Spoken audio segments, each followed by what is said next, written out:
Uma história verídica do passado. Uma grande aventura. Toda aventura começa com um sonho. Já parou para pensar como era difícil viajar sem as estradas?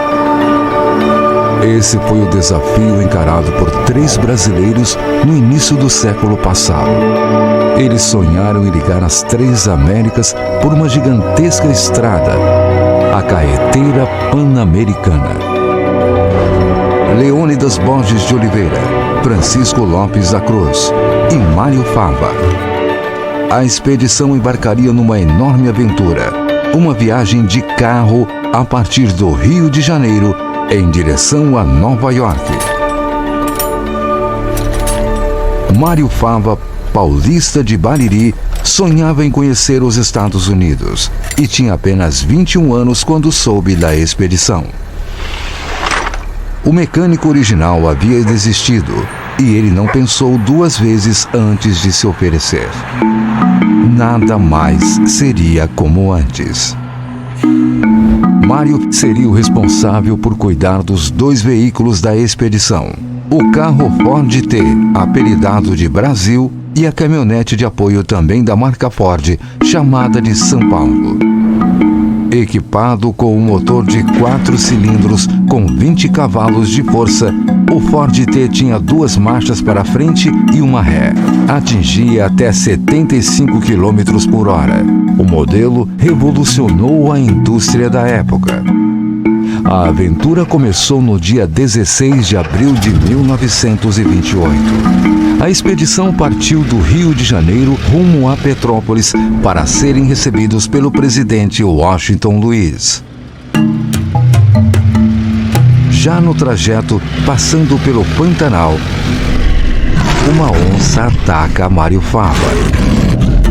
Foi salvo por seu companheiro Francisco e pelos índios que viviam no local. As dificuldades continuaram. Na travessia da Cordilheira dos Andes, ficaram sem combustível. Mário criou uma mistura de querosene e chicha, uma bebida alcoólica indígena. E para lubrificar o motor, o mecânico usou gordura de porco e de lhamas.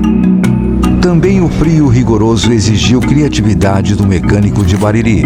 Para não congelar a água, ele esvaziava os radiadores à noite e os abasteciam novamente pela manhã. No Peru, a caminhonete São Paulo atravessava um penhasco quando deslizou e caiu. O mecânico ficou entre a vida e a morte. Foram muitos desafios. Boa parte do caminho foi aberta com pás e dinamite. Não havia celular, internet e nem GPS. E equipamentos como sextante e teodolito eram necessários para o mapeamento. Na Colômbia, o fim se aproximou novamente. A expedição passou 4 meses perdida na selva. Debilitados, os 3 aventureiros já estavam sem comida e água. Mais uma vez, conseguiram sair da mata com a ajuda de índios. Para atravessar os pântanos do Panamá, os 2 veículos precisaram ser desmontados. E assim seguiram viagem passando por 15 países, homenageados por onde passavam.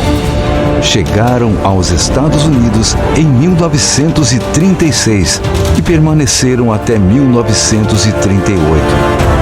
E foram reconhecidos pela ousadia. Ao chegar em Detroit, Henry Ford, pioneiro da indústria automobilística e proprietário da fábrica que produziu os veículos usados na viagem, ofereceu um cheque em branco pelos 2 carros, mas o trio não aceitou. Queria os veículos no Brasil. Em Washington, os aventureiros foram recepcionados na Casa Branca pelo presidente Franklin Roosevelt como heróis do desenvolvimento. Ao voltar depois de 10 anos de viagem, foram recebidos pelo novo presidente Getúlio Vargas.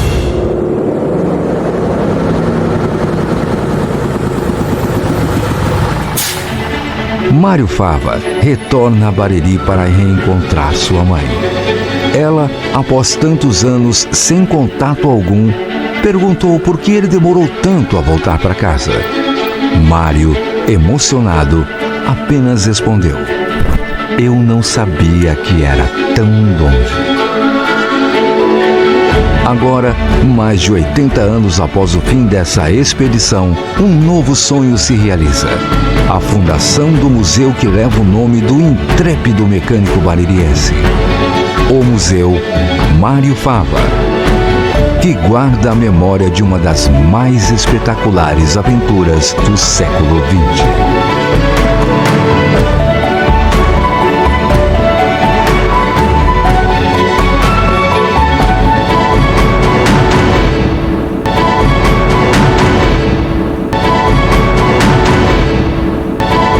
Se gostou, curte e compartilha com os amigos. E desde já, obrigado!